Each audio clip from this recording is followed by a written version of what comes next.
کا عنوان ہے سورہ احزاب 22واں پارہ۔ یہاں سے نیا رکوع شروع ہو رہا ہے اور آیت نمبر 53 ہے یہ۔ نبی کریم صلی اللہ علیہ وسلم کے گھروں میں داخل ہونے کے آداب بتائے جا رہے ہیں۔ اگرچہ یہ حکم سب کے لیے ہے، لیکن یہ آیتیں جن حالات میں نازل ہوئی، نبی صلی اللہ علیہ وسلم کے گھر پہ دعوت تھی، حضرت زینب بنت جہش کا ولیمہ تھا، نبی صلی اللہ علیہ وسلم کے گھر پر سب مہمان جمع تھے، کھانا بہت عمدہ کھایا گیا، گوشت اور روٹی سب سے عمدہ غذا، پہلی بار پیٹ بھر کے کھانے کا موقع ملا تھا۔ حضرت انس فرماتے ہیں کہ میں بہت واقف ہوں کیونکہ میں وہاں موجود تھا۔ کھانا کھانے کے بعد بیٹھ کر باتیں کرنا، مہمانوں کا آپس میں تبادلہ خیال کرنا عام عادت ہے۔ اگر صاحب خانہ کو تکلیف ہو رہی ہے تو یہ غپ شپ کرنا منع ہے، اور اگر ایسے مقام پر کھانے پینے کا انتظام ہے جہاں غپ شپ سے کوئی تکلیف نہیں ہو رہی ہے تو پھر ممنوع ہے، لیکن اتنی تاخیر کرنا کہ فجر میں مشکل ہو جائے بہرحال ممنوع ہے۔ یہ عنوان اس آیت کا ہے۔ یا ایھا الذین آمنوا، اے وہ لوگ جو ایمان لائے ہو، لا تدخلوا بیوت النبی، داخل مت ہو جاؤ نبی کے گھروں میں۔ بیوت جمع ہے، اس کا واحد ہے بیت۔ بیت کے معنی گھر اور بیوت کے معنی گھروں۔ نبی کے گھروں سے مراد نبی کے ازواج مطہرات کے جو کمرے تھے وہ الگ الگ تھے۔ ان میں سے کسی گھر میں بھی آپ کو موقع ملے تو پہلے تو اجازت کے بغیر داخل نہیں ہونا ہے، اس لیے فرمایا لا تدخلوا بیوت النبی، نبی کے گھروں میں داخل مت ہو، الا ان یؤذن لکم، مگر یہ کہ اجازت دی جائے تم کو۔ پہلا حکم یہ ہوا کہ اجازت کے بغیر داخل نہیں ہونا۔ عام طور سے ہوتا یہ ہے کہ اگر گھر سے دعوت آ گئی تو دعوت کھانا ہے 12 بجے تو 11 بجے سے آ کے بیٹھ جاتے، کھانا پکنے کا انتظار۔ یہ بھی ایک تکلیف دہ مسئلہ ہوتا ہے، اس لیے فرمایا ہے کہ جا کر وقت سے پہلے بیٹھ جانا یہ درست نہیں ہے۔ اگلا ٹکڑا ہے الی طعام، کھانے کی طرف، غیر ناظرین اناہ، ناظر اردو میں بولتے ہیں دیکھنے والا، ناظرین جمع ہے، جیسے اخبار پڑھنے والے کو قارئین بولتے، ایسے کھیل دیکھنے والوں کو ناظرین بولتے۔ تو ناظرین کے معنی تکنا، دیکھتے رہنا، اور اناہ کے معنی برتن، لگا دیا اس میں غیر کا لفظ، تو معنی کیا نکلا؟ غیر ناظرین اناہ، برتن کو نہ تکتے ہوئے بیٹھ جانا۔ وقت سے پہلے اگر بیٹھیں گے اور کھانا تیار نہیں ہوگا تو یقیناً برتن کو دیکھتے بیٹھنا پڑے گا۔ اس لیے کہا گیا ہے کہ پہلا حکم تو یہ ہے کہ اجازت کے بغیر نہ جائیں، اور جب اجازت ہو جائے تو سمجھو وقت ہو گیا ہے۔ اس لیے اگر وقت پر جب آئیں گے تو برتنوں کو دیکھتے بیٹھنے کا موقع خود ہی نہیں آئے گا۔ ولیکن اذا دعیتم، اور لیکن جب تم کو بلا لیا جائے کہ آئیے تیار ہے دسترخوان، فادخلوا، تو اب داخل ہو جاؤ، فاذا طعمتم فانتشروا، اور جب کھانا کھا چکو تو منتشر ہو جاؤ۔ انتشار کے معنی جب زمین میں اپنے اپنے کام سے پھیل جانا۔ فَإِذَا طَعِمْتُمْ فَانتَشِرُوا، کھانا کھانے کے بعد منتشر ہو جاؤ۔ وَلَا مُسْتَأْنِسِينَ لِحَدِيثٍ، اور باتوں میں جی لگا کر نہ بیٹھے رہو۔ اصل میں لفظ ہے حدیث، حدیث کے معنی بات کے آتے ہیں۔ اصطلاح میں نبی کی بات کو بات کا حدیث کہا جاتا ہے، لیکن لغت کے اعتبار سے تو حدیث کے معنی مطلق بات کے آئیں گے، کسی کی بات ہو۔ اصطلاحی شریعت میں ہر ایک کی بات کو بات نہیں کہیں گے، لیکن لغت کے اعتبار سے ہر ایک کی بات کو بات ہی کہا جائے گا، یہاں وہی مراد ہے۔ اور مستانسین جمع ہے، مستانس اس کا واحد ہے، اس کا مادہ ہے انس، انس کے معنی دل لگا کر، جیسے کسی انسان سے انس ہو جائے، ایسے باتوں میں انس کا مطلب یہ ہے باتوں میں جی لگنا. بیٹھے ہیں، ایک اچھا موضوع چھڑ گیا، اب چلتا چلا جا رہا ہے، تو باتوں میں دل لگا کر، جی لگا کر نہ بیٹھے رہ جاؤ، بلکہ کھانا کھانے کے بعد منتشر ہو جاؤ. اصل میں نبی صلی اللہ علیہ وسلم کا جو ولیمہ ہوا تھا، نہ وہاں شادی خانہ تھا، نہ کوئی دوسرا کھانا تھا. زنان خانہ میں کھانا بنتا ہے اور مردانے میں ملا کر کھانا کھایا جاتا ہے. وہیں زنانے کو بھی کھانا ہے، وہیں مردانے کو بھی کھانا ہے، پھر وہیں قیام بھی کرنا ہے، وہیں تہجد بھی پڑھنا ہے، وہیں فجر بھی پڑھنا ہے. قریب ہی ہے. نبی صلی اللہ علیہ وسلم کے ازواج کا کمرہ اطراف میں تھا، تو اب اتنے تمام کاموں کے لیے جگہ تنگ ہے. اگر کوئی بیٹھ گیا، چنانچہ یہ گوشت روٹی لکھا ہے روایتوں میں، حضرت انس فرماتے ہیں سیر ہو کر کھانے کا موقع ملا، بہت زمانے کے بعد، یا بعض روایتوں میں پہلی بار موقع ملا. زینب بنت جہش کا ولیمہ تھا. اب اتنا مزیدار کھانا کھانے کے بعد تعریفوں میں بیٹھ گئے. ادھر تقاضا ہو رہا تھا نبی صلی اللہ علیہ وسلم کا کہ یہ لوگ جائیں گے تو ہم گھر میں آرام کریں گے. زینب بنت جہش اپنا چہرہ دیوار کی طرف کیے ہوئے بیٹھی تھی، کیونکہ اس زمانے میں پردے کا حکم اگرچہ نہیں تھا لیکن خلط ملط درست نہیں تھا. اس پر تو بے شمار روایتیں آیتیں موجود ہیں کہ زمانے جاہلیت میں بھی مردوں سے اختلاط معیوب تھا، یعنی آج بھی یہ حکم وہاں موجود ہے. جتنے مذاہب ہیں سب میں حضرت شعیب کا جو واقعہ ہے ان کی دو بیٹیوں کا، حضرت موسیٰ پیچھے پیچھے چلتے ہیں، دونوں بیٹیاں آگے چلتی ہیں. کیوں؟ کیونکہ اختلاط درست نہیں تھا. پانی پلانے میں تاخیر کیوں ہوئی؟ کیونکہ مردوں میں گھسنا منع تھا. سب واقعات پیچھے آ چکے ہیں. تو دنیا کے کسی مذہب میں اگر غیرت باقی ہے تو اختلاط درست نہیں.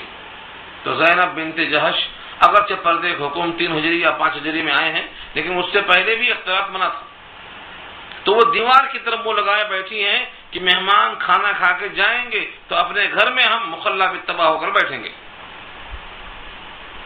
اسی موقع پر یہ آیت نازل ہوئی. اگلا ٹکڑا ہے ان ذالکم کان یؤذی النبی، بے شک تمہارا یہ طرز عمل ایذا پہنچاتا ہے نبی کو. ایک تو وہ ایذا ہے جس میں ارادہ شامل ہو.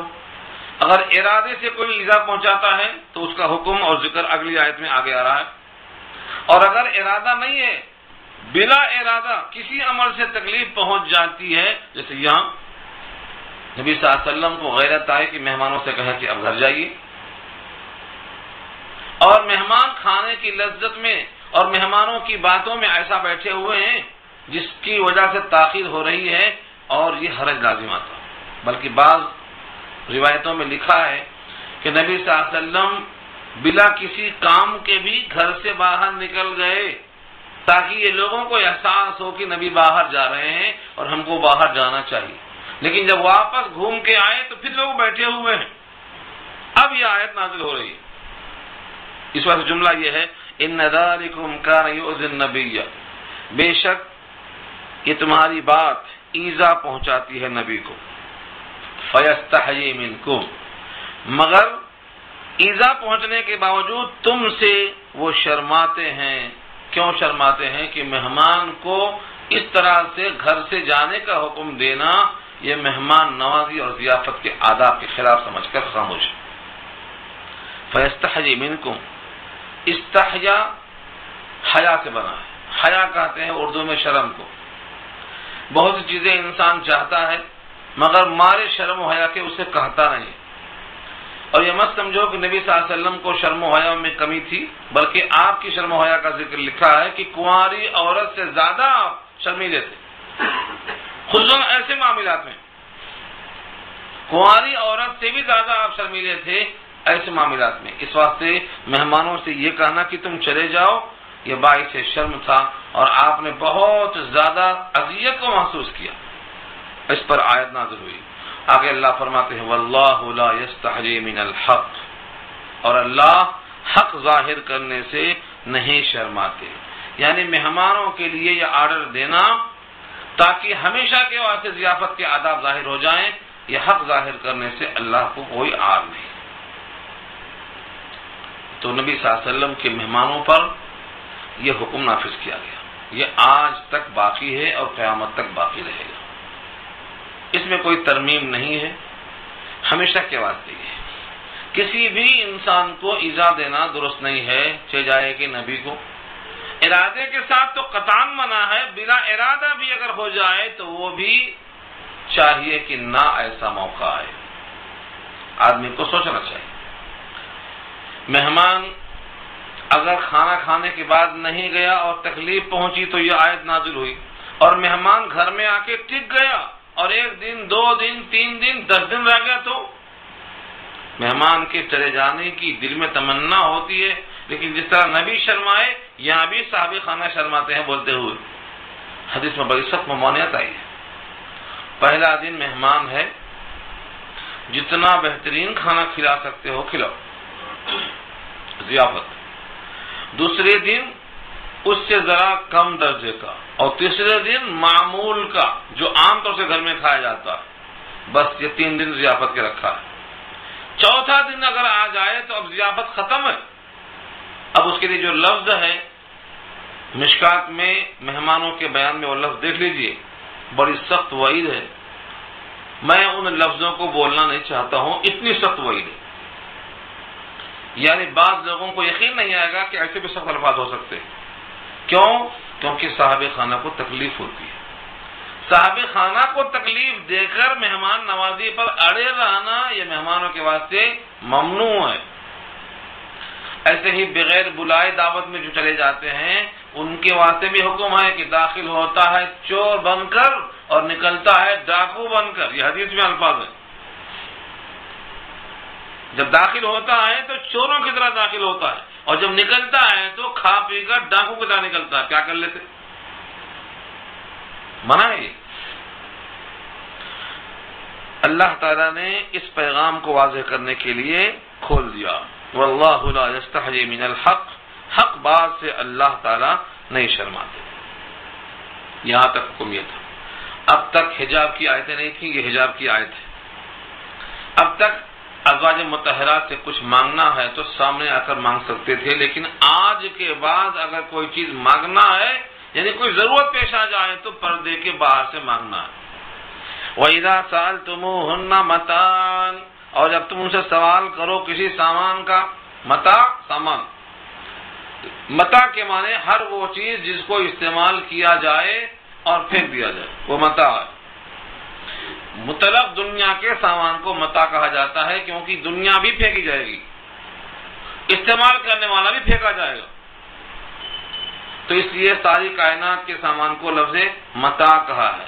قل متاع الدنیا قلیل، دنیا کی پوری پونجی ہی قلیل ہے۔ تو یہاں مراد ہے کچھ بھی اگر مانگنے کی نوبت پیش آ جائے فاسألوہن، تو آپ ان سے سوال کریں گے من وراء حجاب، پردے کے پیچھے سے۔ ورا کے معنی پیچھے اور حجاب معنی پردہ۔ لیکن حجاب اور ستر میں فرق ہے، یہ بحث آگے آئے گی۔ ستر و حجاب میں لوگ فرق نہیں کرتے تو معاملہ گڈ مٹ کر دیتے۔ یہاں حجاب کا لفظ ہے، ستر کی بات نہیں ہے ابھی۔ من وراء حجاب، پردے کے پیچھے سے آپ مانگیں۔ اب سوچو کہ صحابہ جیسے مقدس ہستیوں کو اور ازواج مطہرات جیسی پاکیزہ ماؤں سے بھی آمنے سامنے آ کر مانگنا منع ہے۔ کیوں؟ اللہ خود فرماتے ہیں ذالکم اطہر لقلوبکم وقلوبہم، یہ زیادہ پاکیزگی کا سبب بنے گا تمہارے دلوں کے لیے بھی اور ان کے دلوں کے لیے بھی۔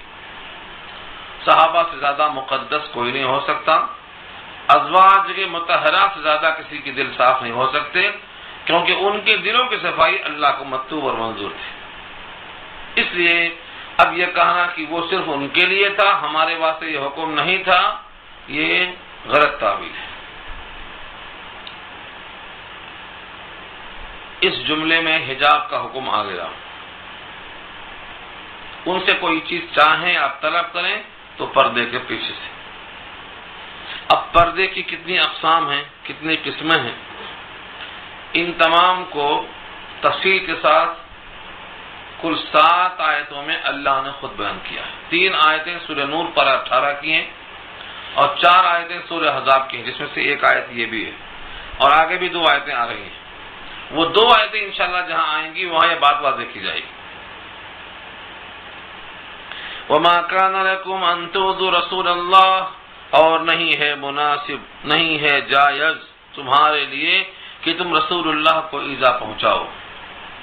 ظاہر یہ ہے کہ کوئی صحابی جان بوجھ کر رسول اللہ کو ایذا نہیں پہنچا سکتا۔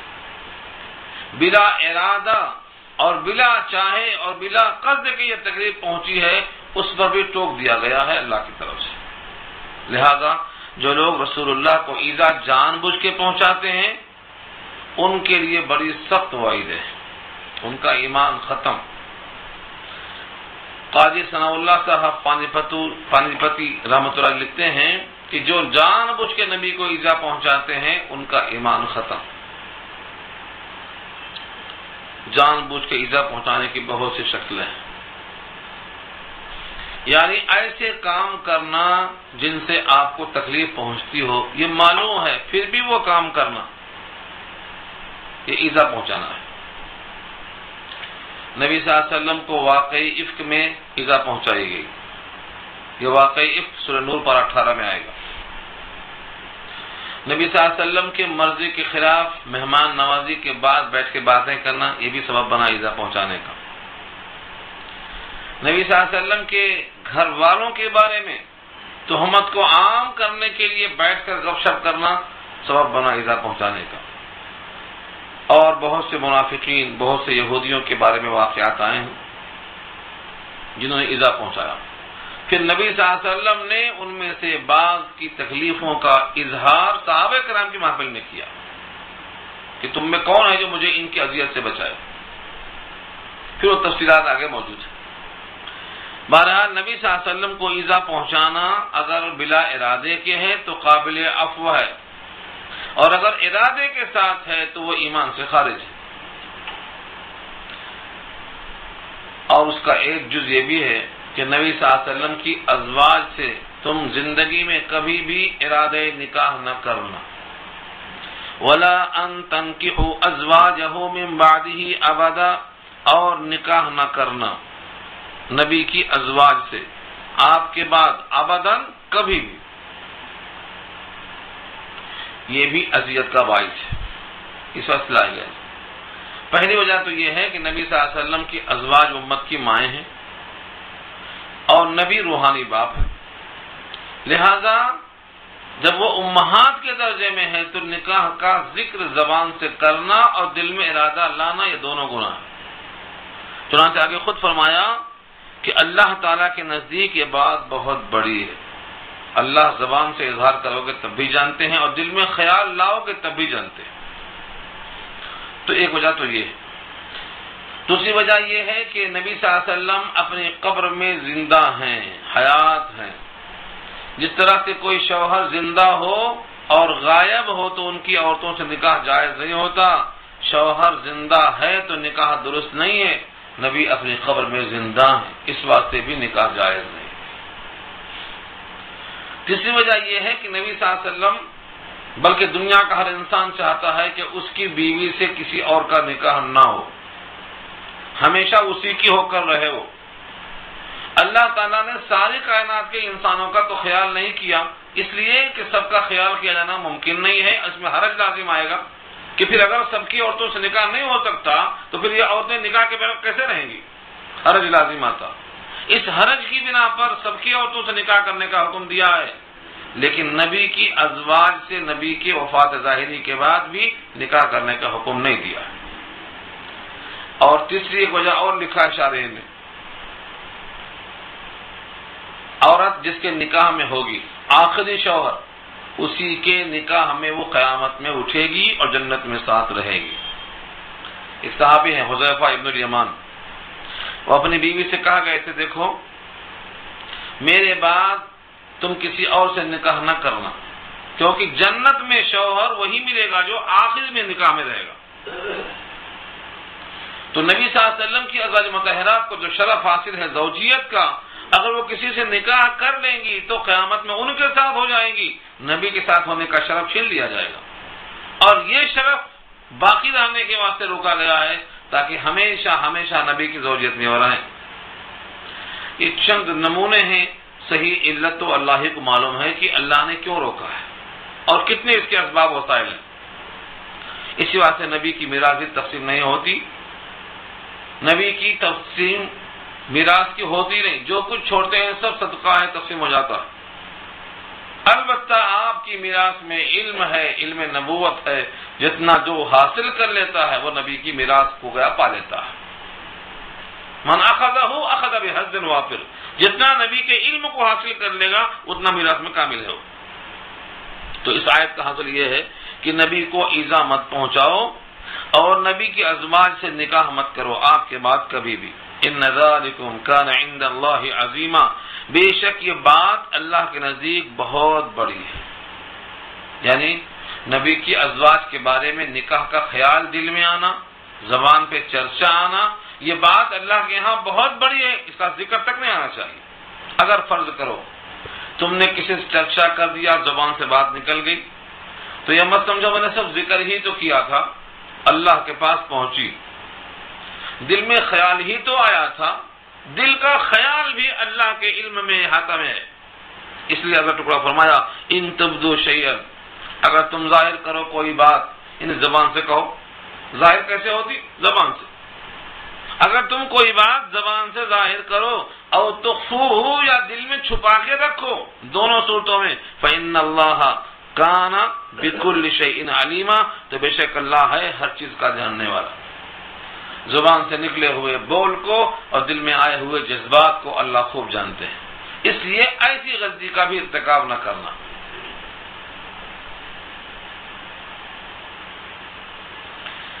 لا جناح علیہن فی آبائہن ولا ابنائہن ولا اخوانہن ولا ابناء اخوانہن ولا ابناء اخواتہن ولا نسائہن ولا ما ملکت ایمانہن واتقین اللہ ان اللہ کان علی کل شیء شہیدا۔ یہ آیت نمبر 55 ہے۔ یہاں اللہ تعالیٰ نے استثناء بتایا ہے کہ عورتیں جن کو حجاب میں رہنا ہے اور جن سے کوئی چیز مانگنے کا حکم ہے تو پردے کے پیچھے سے، ان سے استثناء ہے کہ یہ یہاں حجاب کی ضرورت نہیں ہے۔ حجاب اور ستر دو چیزیں ہیں، تفصیل تو آگے آئے گی، اس کا اشارہ میں کر دیتا ہوں۔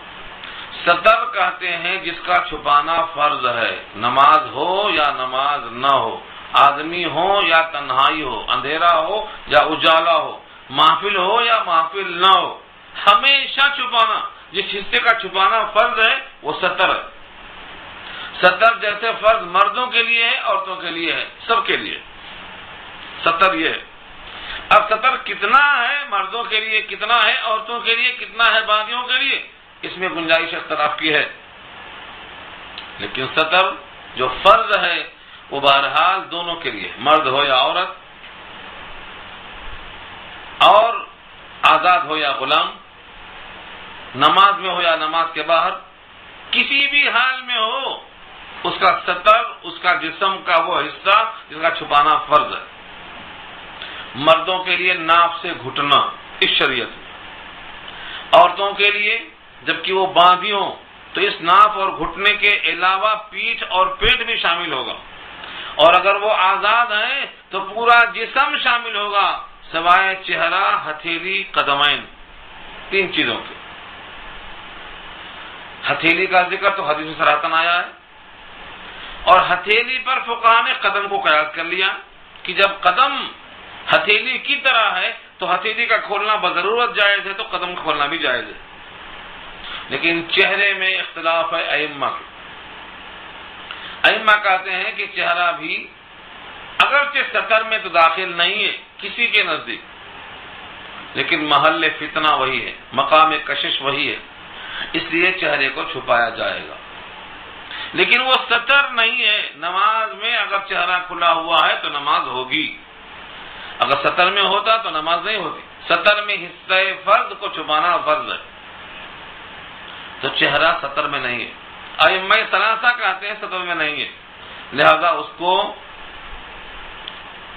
کھول کر بھی نماز پڑھ سکتی ہے، لیکن کسی غیر مرد کے سامنے چہرے کو دکھانا درست نہیں ہے۔ ائمہ ثلاثہ، امام مالک، امام شافعی، امام احمد بن حنبل، تینوں کی رائے۔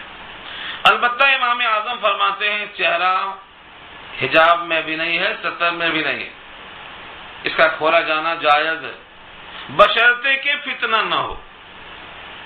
یہی فقہاء نے اخذ کیا ہے کہ فتنہ نہ ہو، اس سے صرف بوڑھی عورتوں کو چہرہ کھولنے کا جواز نکلتا ہے، لیکن جوان کے لیے چہرہ کھولنا بہرحال فتنے کا سبب ہے۔ اور ایسا نہیں ہے کہ فتنہ ہو جائے ہی تو منع ہوگا، نہیں، اگر اس سے فتنہ ایک دفعہ کسی کے ساتھ ہوا ہے تو حکم لاگو سب کے لیے ہو جائے گا۔ تو فتنے کی وجہ سے چہرے کو چھپانا، امام اعظم کہتے ہیں چہرے کا چھپانا ستر حجاب کی وجہ سے نہیں ہے بلکہ فتنے کے خوف کی وجہ سے، یہ فرق ہے۔ اللہ تعالیٰ نے ان عورتوں کو مستثنیٰ کیا ہے ان حکم سے، اس واسطے میں نے واضح کیا ہے اس کو۔ لا جناح علیہن فی آبائہن، نہیں ہے کوئی حرج ان عورتوں پر ان کے باپ کے بارے میں۔ آباء جمع ہے اب کی، باپ میں سب داخل ہیں اوپر تک، باپ، دادا، پردادا۔ ولا ابنائہن، اور نہ اپنے بیٹوں کے بارے میں، اس میں بیٹے، پوتے، پڑپوتے سب شامل ہیں۔ اللہ کی اخیافی عینی سب بات، حقیقی بیٹا۔ اس طریقے سے فرمایا ولا اخوانہن، اور اپنے بھائیوں کے بارے میں، مگر یہاں سب شامل نہیں ہیں۔ ہمارے پاس بھائی بول کے کسی سے پردے نہیں ہیں، یہ کون سا بھائی ہے تو ممیرا، یہ کون سا ہے تو یہ خلیرا، یہ کون سا ہے تو یہ پھوپھیرا، نہ جانے کتنے قسم کے بھائی نکال کے بیٹھے ہیں۔ ان میں سے کسی سے بھی یہ جائز نہیں ہے کہ حجاب نہ رکھا جائے، نہ پھوپھیرا، نہ ممیرا، نہ خلیرا۔ ان سے جب نکاح جائز ہے تو تمہارے لیے محرمات کیسے ہوئے؟ جب ان سے نکاح جائز ہے تو ان سے پردہ واجب ہے۔ پوچھا گیا دیور کے بارے میں، حضور نے کہا دیور تو موت ہے، الحم والموت، تو سراپا موت ہے۔ موت کیوں ہے؟ اس سے اگر پردہ نہیں کریں گے تو روز کی ملاقات دن میں کئی دفعہ ہے، قربت بڑھ جائے گی، فتنہ آئے گا، تو اس کے ساتھ اور سختی منع کیا اللہ نے۔ تو بھائی سے مراد یہاں پر وہ بھائی ہیں جو حقیقی بھائی ہوں یا عینی بھائی ہوں یا اللہتی بھائی، باپ شریک، ماں شریک یا دونوں شریک، بس۔ بقیہ جن بھائیوں سے نکاح درست ہے، چاہے وہ خلیرے، ممیرے، پھپھیرے ہوں، ان تمام سے پردہ کرنا ضروری ہے، واجب نہیں، فرض ہے۔ آگے فرمایا ولا ابنائی اخوانہن، اور اپنے بھائیوں کے بیٹے جس کو بھتیجے کہتے ہیں آپ، ولا ابنائی اخواتہن، اور اپنی بہنوں کے بیٹے جن کو بھانجے کہتے ہیں آپ، ولا نسائہن، اور اپنی عورتیں، یعنی عورتوں کے حق میں عورتیں جیسے مردوں کے حق میں مرد ہوتے ہیں، ولا ما ملکت ایمانہن، اور نہ جن کے مالک ہوئے ان کے ہاتھ یعنی کنیزیں، باندیاں، واتقین اللہ، اور باندیوں سے مراد صرف عورتیں باندیاں مراد ہیں، اگر غلام ہیں، مرد ہیں اور وہ اپنے مالکہ کے سامنے آنا چاہتے ہیں تو اس کا حکم کیا ہے؟ وہاں بھی یہی ہے کہ اگر ان سے خطرہ اور فتنہ ہے تو وہاں بھی پردہ واجب ہے، جس کا ذکر سورہ نور کی آیت نمبر 31 میں انشاءاللہ آئے گا۔ فرمایا واتقین اللہ، اور اللہ سے ڈرتی رہو ان اصولوں کو پورا کرنے میں۔ ایسا نہیں ہے کہ ہے کلام پاک میں تو حکم یہ ہے لیکن آج کل کہاں ہو سکتا ہے، یہ آج کل کہا کر کے خدا کا حکم توڑ دینا یہ ڈرنے کے خلاف ہے۔ ڈرنے کا تقاضا یہ ہے کہ خدا کا حکم بہرحال حکم الہی سمجھنا، اجتناب کرنا اس کے ٹوٹنے سے۔ ان اللہ کان علی کل شیء شہیدا، بے شک اللہ ہر چیز پہ گواہ ہے، ہر چیز پہ گواہ ہے۔ شہیدہ کے معنی الشہید کہتے ہیں حاضر کو، شہید حاضر کو، اور مشہود جس کا مشاہدہ کیا جائے، شاہد کہتے ہیں گواہ کو، شہید کہتے ہیں جو جان لے کے حاضر ہو جائے اللہ کے پاس۔ اس لیے اللہ ہر شے پہ شہید ہیں، یعنی ہر چیز پہ گواہ ہیں۔ اللہ کے علم ہے کہ آپ نے ان کے بارے میں کتنا اللہ کا خوف رکھا ہے، کتنا اس کا اہتمام کیا۔ چونکہ شروع میں نبی صلی اللہ علیہ وسلم کی مناقب پر بات ہو رہی تھی، یہ درمیان میں ازواج کا تذکرہ آیا، ان کی مناسبت سے ان کے آداب اور ان کی رعایت، ان کے حقوق آئے، ان کے ساتھ بات چیت اور پردے کا معاملہ آیا۔ اب پھر نبی کی طرف وہی عظمت کے احکامات پھر لوٹ جاتے ہیں کہ تم اپنے اوپر نبی صلی اللہ علیہ وسلم کے احسانات کو یاد کرتے ہوئے کثرت سے ان کا چرچا کرو، ذکر خیر کرو، ذکر خیر۔ یعنی مدح و ثنا کرو، کیونکہ تمہاری مدح و ثنا اکیلے نہیں ہے، تم فرشتوں کے ساتھ ہو اور تمہارے اس مدح و ثنا میں اللہ بھی شریک ہے۔ اس لیے فرمایا ان اللہ و ملائکتہ یصلون علی النبی، بے شک اللہ اور اس کے فرشتے یصلون صلاۃ یعنی رحمت بھیجتے ہیں نبی پر۔ یا ایھا الذین آمنوا، اے وہ لوگ جو ایمان لائے ہو، صلو علیہ رحمت بھیجو ان پر، وسلموا تسلیما اور سلام بھیجو خوب سلام کہہ کر۔ اس لفظ میں دو بحثیں بہت طویل ہیں۔ نمبر ایک، یصلون علی النبی، صلاۃ کے معنی کیا ہے؟ اور صلاۃ ایک ایسا عمل ہے جس میں اللہ بھی، فرشتے بھی، مومن بھی تینوں شریک ہیں، اور ایک لفظ کے کئی معنی بیک وقت لینا یہ ممنوع ہے، جس کا نام ہے مشترک، عمومی مشترک کہتے ہیں اس کو، ہماری اصطلاح میں کہتے ہیں عمومی مشترک، یعنی ایک ہی لفظ کے کئی معنی بیک وقت مراد نہیں لیے جا سکتے۔ تو اس کے کیا معنی ہوں گے یصلون کے؟ فرمایا کہ لفظ تو ایک ہی ہے، معنی بھی اس کے ایک ہیں، لیکن نسبت بدل جاتی ہے۔ نسبت معنی ڈائریکشن۔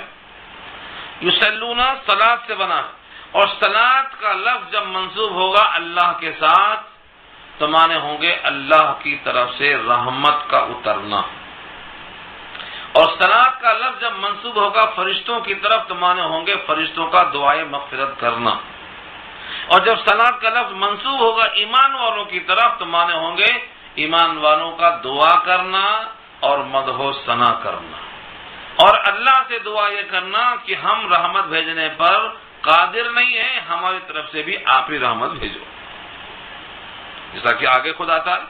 اللہ نے کہا ایمان والوں سے کہ تم رحمت بھیجو، اور ایمان والے کہتے ہیں کہ یا اللہ تو بھیج دے، اللہم صلی علی محمد، اللہم صلی علی محمد کا ترجمہ کیا ہے؟ اے اللہ محمد صلی اللہ علیہ وسلم پر رحمت بھیجیے۔ تو اللہ نے ہم کو حکم دیا اور ہم اللہ سے درخواست کر رہے ہیں، کیوں؟ کیونکہ رحمت کاملہ ہمارے ہاتھ میں نہیں ہے، ہم اللہ سے دعا کرتے ہیں، اور ہمیں اس دعا کرنے کی بنا پر اس میں اجر میں شرکت کر دیا اللہ نے، کہ تم نے نبی پر رحمت کی جو درخواست کی ہے تم شریک ہو گئے ہمارے اس شغل میں۔ در حقیقت یہ بہت بڑا انعام اور فضل ہے امت کے لیے کہ جو کام اللہ نے کیا اور فرشتوں نے کیا اس کام میں شریک کر لیا اللہ نے ایمان والوں کو، شرکت۔ ان اللہ، بے شک اللہ، وملائکتہ اور اس کے فرشتے، ملائکہ جمع ہے ملک کی، یصلون درود بھیجتے ہیں علی النبی، نبی صلی اللہ علیہ وسلم پر، یا ایھا الذین آمنوا، اے وہ لوگ جو ایمان لائے ہو، صلو علیہ صلاۃ بھیجو آپ پر، وسلموا تسلیما اور سلام بھیجو سلام کہہ کر۔ پورے لفظوں میں دو ہی لفظ غور کرنا ہے آپ کو، یصلون اور صلاۃ۔ صلاۃ جب آپ بھیجیں گے تو کیسا بھیجیں گے؟ صحابہ کرام میں سے بعض نے پوچھا نبی صلی اللہ علیہ وسلم سے کہ اے نبی صلی اللہ علیہ وسلم، ہم کس طریقے سے سلام بھیجیں؟ یہ تو ہم کو معلوم ہو گیا، نماز میں آپ کہتے ہیں نا السلام علیکم ایھا النبی، یہ درود نبی نے سکھلایا تھا، سیدنا صدیق اکبر کا ہاتھ پکڑ کے سکھلایا تھا، تو اس کا اشارہ اس طرف تھا کہ ہم کو آپ نے سلام کا طریقہ تو سکھا دیا، اب درود کیسے ہم بھیجیں؟ تو اس کے بارے میں یہ ہے کہ یوں کہو، تو آپ جو نماز میں پڑھتے ہیں اس کا نام کیا ہے؟ درود ابراہیمی، کیونکہ ان کا اس میں ذکر ہے اور نام ہے اللہم صلی علی محمد۔ یہ جو درود ہے یہ نبی نے سکھلایا ہے، تو وہ جو تحیات ہے یہ سلام ہے، اور درود جو ہے یہ صلاۃ، صلاۃ اور سلام دونوں کو بھیجا ہے۔ اب ایک بات یہاں یہ رہتی ہے کہ کیا یہ دونوں میں مخصوص ہے صلاۃ اور سلام، یا کسی اور لفظ سے بھی ہم یہ کام لے سکتے ہیں؟ تو ممنوع تو نہیں ہے، صلاۃ اور سلام کا کوئی طریقہ اور کوئی بھی لفظ اور کوئی بھی صیغہ آپ اپنی طرف سے اگر کرنا چاہتے ہیں تو ممنوع نہیں ہے، شرط یہ ہے کہ حدیث میں جو اجازت ہے اس سے تجاوز نہ ہونے پائے۔ مثلا جب نبی کریم صلی اللہ علیہ وسلم سامنے ہوں تو الصلاۃ والسلام علیک سے خطاب کیا صحابہ نے. جب کوئی قبر اطہر پہ جائے تو وہاں بھی الصلاۃ والسلام علیکہ سے خطاب کرنا ثابت ہے. لیکن جب نبی صلی اللہ علیہ وسلم کے قریب میں نہ ہو بلکہ دور ہو تو اس کے لیے صیغہ غائب کو استعمال کیا گیا ہے، جسے محدثین نے لکھا ہے صلی اللہ علیہ وسلم. علیہ وسلم نہیں ہے، صلی اللہ علیہ وسلم نہیں ہے. پوری بخاری چھان مارو نہیں ملے گا آپ کو. جتنے محدثین نے کتابیں لکھی ہیں سب نے کیا ہے؟ صلی اللہ علیہ وسلم. علیہ کیوں؟ غائب کا صیغہ. اگر آپ کے پاس حاضر ہیں تو علیہ کا نماز میں بھی السلام علیکہ ایھا النبی جو کہا جاتا ہے، اس پر لوگ اعتراض کرتے ہیں کہ پھر نماز میں ہم دور رہ کر کے السلام علیکہ کیوں پڑھتے ہیں؟ یہ بہت بڑا ہتھیار ہے ان کے پاس. اصل میں نمازوں میں الفاظ کو چینج کرنے کا حق نہیں ہے. جیسا حضور نے سکھا دیا ویسا ہی پڑھنے کا حکم ہے، اور جب سکھایا گیا تھا تو حضور سامنے موجود تھے. اسی واسطے السلام علیکہ، اور یہ بھی حضور نے خود نہیں سکھایا بلکہ یہ تو معراج کی گفتگو ہے جو نقل کر کے نماز میں لائی گئی ہے. معراج کا بیان سنا ہوگا آپ نے. جب عرش بری پر آپ پہنچے تو 3 سوغات پیش کیا، التحیات للہ والصلوات والطیبات. یہ 3 سوغات جب پیش کیا تو اللہ نے ان تینوں کو قبول کیا اور اللہ نے کہا السلام علیکہ ایھا النبی ورحمۃ اللہ وبرکاتہ. پھر نبی صلی اللہ علیہ وسلم شریف کا فرمایا کہ یہ درود سلام ہم پر تنہا کیوں ہو، ہمارے بہت بڑی امت ہے، السلام علینا ہم سب پہ ہو، وعلی عباد اللہ الصالحین سارے بندوں پر ہو. اور فرشتوں نے سن کر شرکت اختیار کر لی اور کہا کہ ہم محروم کیوں ہوں، اشہد ان لا الہ الا اللہ واشہد ان محمدا عبدہ ورسولہ. یہ فرشتوں نے شرکت اختیار کی ہے. تو در حقیقت یہ درود جو ہے، التحیات جو آپ پڑھ رہے ہیں، یہ معراج کی گفتگو ہے اللہ کی اور نبی کی، اس کو من وعن نقل کر دیا اور اسی واسطے اس کا نام رکھا گیا ہے الصلاۃ معراج المومنین. مومن کی معراج نماز ہے اسی مکالمے کی وجہ سے، اس لیے اس میں تبدیلی نہیں کی جائے گی. لیکن تبدیلی نہ کرنے سے یہ لازم نہیں آتا کہ آپ ہمیشہ صیغہ حاضر ہی استعمال کریں گے، کیونکہ بخاری جیسے محدث اب پیدا نہیں ہو سکتے. امام مسلم کو دیکھو، امام ترمذی کو دیکھو، سب نے بخاری اور ترمذی مسلم میں صلی اللہ علیہ وسلم ہی کوٹ کیا ہے، سب نے یہی نقل کیا اور سب نے یہ نقل کر دیا ہے. تو اس کا مطلب کیا نکلا کہ غائب کے لیے صلی اللہ علیہ وسلم پڑھنا زیادہ مستحب ہے. یہ صیغہ ہے. جب کوئی بندہ کہیں دور سے سلام پہنچاتا ہے تو آواز پہنچانا شرط نہیں ہے. اللہ نے فرشتوں کو رکھا ہے جو ساری دنیا میں سیر کرتے ہیں، اور جہاں بھی کوئی صلات اور سلام نبی پر پہنچانا چاہتا ہے، چاہے وہ دل کی گہرائیوں میں خاموشی سے پڑھتا ہو، تو وہ فرشتے لے جا کر نبی تک پہنچاتے ہیں کہ فلاں ابن فلاں نے، فلاں بندی یا فلاں بندہ نے یہ آپ تک پہنچایا ہے، پیش کیا جاتا. اس لیے چلا کر وہاں پہنچانے سے فائدہ نہیں. اگر آپ چلائیں گے تو کہاں تک پہنچے گا؟ اگر آپ چلا کر پہنچانا چاہیں گے تو کہاں تک پہنچے گا؟ حقیقت دیکھا جائے تو اس میں بہت بڑی کوتاہی اور کمی ہو رہی ہے کہ چلانے سے ہمارا سلام مکہ مدینہ تک نہیں پہنچ سکتا. جتنا بھی زور سے آپ پکاریں گے وہاں تک نہیں جائے گا. وہاں تک جانے کے واسطے آپ وہاں جانا پڑتا، یا پھر جو فرشتہ مقرر ہے اس فرشتے پہ اعتماد کرنا پڑتا. اور یہ حدیث صحیح موجود ہے کہ فرشتے ہمارے سلام اور سلام ساری کائنات سے چن کر نبی تک پہنچاتے ہیں. اسی لیے چلانے کی اور ترنم کی حاجت نہیں ہے. یہ اختراعی بدعت ہے جس سے انسانوں کو اجتناب کرنا چاہیے. لیکن روکنے سے چونکہ خطرہ ہے، فتنہ ہے، اور فتنہ بہت مضر ہوتا ہے، اس واسطے جس کا جتنا علم ہے عمل کر لے، اس کا مواخذہ ہوگا یا ثواب پائے گا. تو صیغہ غائب کا حکم یہ ہے. جتنے بھی الفاظ ہیں محدثین کے سب میں صیغہ غائب ہے. نماز میں ایک علیکہ ہے، اس کی وجہ یہ ہے کہ وہ مکالمہ ہے. اس کے باوجود ابو داؤد کی ایک روایت میں یہ ہے کہ جب تک نبی صلی اللہ علیہ وسلم بقید حیات دنیا میں ظاہر تھے ہم السلام علیکہ پڑھتے تھے، اور آپ کے بعد ہم السلام علی النبی پڑھتے ہیں. ابو داؤد اٹھا کر دیکھو. لیکن چونکہ معمول وہی تھا اسی واسطے اس پر عمل نہیں کیا گیا، وہ روایت موجود ہے۔ اس کا خلاصہ یہ بحث کیا نکلا کہ صلاۃ اور سلام میں صیغہ متعین نہیں ہے، ہم جو چاہیں استعمال کر سکتے ہیں، لیکن نبی کا سکھلایا ہوا بہرحال بہتر ہے اوروں کے بنائے ہوئے درود کے مقابلے میں۔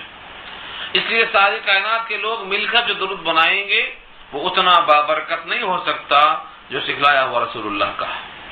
اسی لیے ہمیں درود ابراہیمی کو پڑھنا چاہیے، یہ صلاۃ و سلام کا طریقہ ہے، اور زور سے پڑھنے سے کوئی فائدہ نہیں ہے، دل میں عظمت لے کر پڑھنا چاہیے۔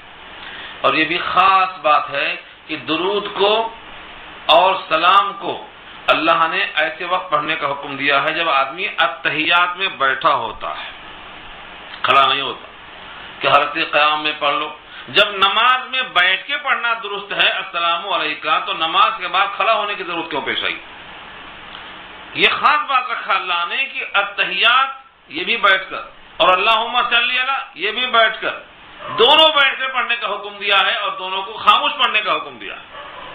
جب نماز میں بیٹھ کر اور خاموش ہو کر پڑھنا جائز ہے تو نماز کے باہر کھڑا ہو کر زور سے پڑھنا ثابت کیسے ہو گیا؟ یہ عقلاً محال ہے۔ اس آیت میں ایسے اور بھی مباحث ہیں، ہم اس کا اختصار کرتے ہیں۔ یہاں پر حکم یہی ہے کہ صلاۃ اور سلام نبی پر بھیجو، اور ایمان والے اللہ سے درخواست کریں گے کیونکہ ایمان والے اس پر قادر نہیں ہیں کہ رحمت بھیج سکیں۔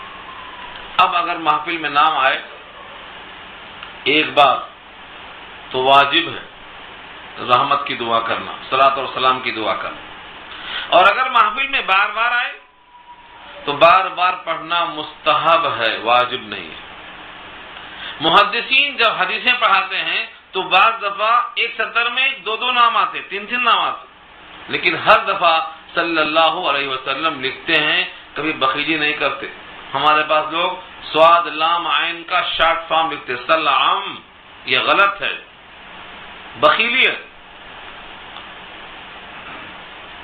صلی اللہ علیہ وسلم ہی لکھنا چاہیے اور وہی بولنا چاہیے۔ پڑھاتے وقت محدثین تو اس کا خاص اہتمام کرتے ہیں، اور ہم تو الحمدللہ ہر سال ٹوکتے ہیں کہ جب جب نام آئے بھینی بھینی آواز میں صلی اللہ علیہ وسلم، ہر بچی، ہر بچہ، ہر مرد عورت پڑھنا چاہیے۔ اس کا نقد فائدہ کیا ہوگا؟ فرشتے ہمارا یہ پیغام پہنچائیں گے کہ یہاں بخاری چل رہی ہے، اور وہاں سے آ رہا تو بھائی آپ کے پاس ہمارا ذکر نبی تک پہنچ جائے گا۔ فرشتے ہمارے پاس پوسٹ مین کا کام شروع کر دیں گے، یہاں سے وہاں پہنچائیں گے۔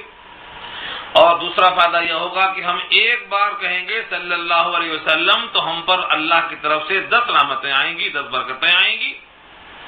ایک بار زبان ہلانے سے 10 بار کے حقدار بنتے ہیں، تو گھاٹا کہاں سے ہے؟ اس لیے بار بار کہنا چاہیے۔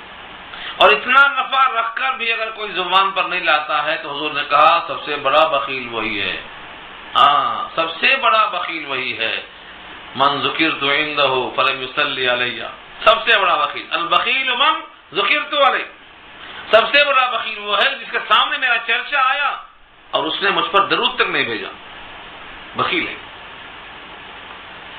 اور ایک روایت میں ہے رغم انف رجل، اس آدمی کی ناک کو مٹی لگے، رغم انف رجل، اس آدمی کی ناک کو مٹی لگے جس کے سامنے میرا ذکر آیا اور درود نہیں پیش کیا۔ اس لیے درود پیش کرنے میں کوتاہی نہیں ہونا چاہیے۔ اور بہت سی اس پر تو مستقل کتابیں ہیں، مستقل حدیثیں ہیں، مستقل عنوانات ہیں۔ اتنی باتیں سمجھنے کے واسطے کافی ہیں کہ بندے کو چاہیے کہ صلاۃ اور سلام میں شرکت کرے، لیکن جو طریقہ مسنون ہے وہ طریقہ اپنائے، بدعت کے طریقوں سے اجتناب کرے، بیٹھ کر باوضو ہو کر اور اللہ کی طرف متوجہ ہو کر جتنا صلاۃ اور سلام پڑھنا چاہے پڑھے، اس کا ثواب اور اس کا فیض نقد اس کو حاصل ہوگا۔ اس کے برخلاف جو نبی کو ایذا پہنچاتے ہیں، نبی کو تکلیف دیتے ہیں، ان تکلیفوں کا حوال اور ان تکلیفوں کے بارے میں اس آیت کا حکم دیا گیا ہے کہ اللہ کی ان پر لعنت ہوگی جو رسول کو ایذا پہنچائیں گے، رسول کا ذکر غلط طریقے سے کریں گے، اور رسول کے جو اوصاف ہیں ان کو غلط استعمال کریں گے، جس کام سے نبی کو تکلیف ہو وہ کام کریں گے، ان پر اللہ کی لعنت ہے۔ ان الذین یؤذون اللہ ورسولہ، بے شک جو لوگ ایذا دیتے ہیں اللہ کو اور اللہ کے رسول کو، لعنہم اللہ، ان پر اللہ نے لعنت کر دی، پھٹکار، دنیا میں، فی الدنیا والآخرہ، دنیا میں بھی پھٹکار اور آخرت میں بھی پھٹکار، وَأَعَدَّ لَهُمْ عَذَابًا مُهِينًا، اور تیار کیا ہے ان کے واسطے اہانت والا عذاب۔ اب یہاں ایک سوال کر سکتے ہیں آپ کہ رسول کو ایذا پہنچتی بات سمجھ میں آ رہی ہے اور اس پر لعنت اللہ کی دنیا آخرت میں سمجھ میں آتی ہے، لیکن اللہ کو ایذا پہنچانے کا کیا مطلب؟ اللہ کو ایذا کیسے پہنچائی جا سکتی ہے؟ اس پر بہت طویل کلام کیا ہے شارحین نے کہ جب نبی کو تکلیف پہنچی تو نبی اللہ کے محبوب ہیں، محبوب کی تکلیف پر تکلیف ہونا فطری ہے۔ کوئی آپ کا محبوب اگر ہے، حالانکہ آپ کا محبوب بھی کوئی اور نہیں ہونا چاہیے، اللہ کا رسول ہی ہونا چاہیے، لیکن اگر فرض کرو کوئی ہے عشق مجازی کے اعتبار سے، تو اس محبوب کی تکلیف پر آپ کا دل تلملاتا۔ بس یہی حال ہے کہ جب کوئی نبی کو ایذا پہنچاتا ہے تو اللہ کو ایذا پہنچتی ہے۔ بلکہ ایک حدیث بھی ہے، اور وہ حدیث آپ پڑھتے ہیں کثرت کے ساتھ، نبی صلی اللہ علیہ وسلم نے وہ حدیث بیان کی ہے، ترمذی کی روایت ہے، اور جمعے کے خطبے میں ہمیشہ آپ سنتے ہیں مگر بغیر سمجھے سنتے ہیں، اللہ اللہ فی اصحابی لا تتخذوهم غرضا من بعدی فمن احبهم فبحبی احبهم ومن ابغضهم فببغضی ابغضهم۔ کیا کہا؟ اللہ اللہ میرے صحابہ کے بارے میں ڈرنا، اللہ سے ڈرنا میرے صحابہ کے بعد۔ اگر کوئی ان صحابہ سے محبت کرتا ہے تو ان صحابہ سے محبت میری محبت کی وجہ سے کرتا ہے، اور ان صحابہ کی برائی کرتا ہے، بغض رکھتا ہے، تو ان صحابہ سے بغض میرے بغض کی بنا پر رکھتا ہے۔ اصول ہے یہ، تمہیں چاہیں تمہارے چاہنے والوں کو بھی چاہیں، یہ اصول ہے۔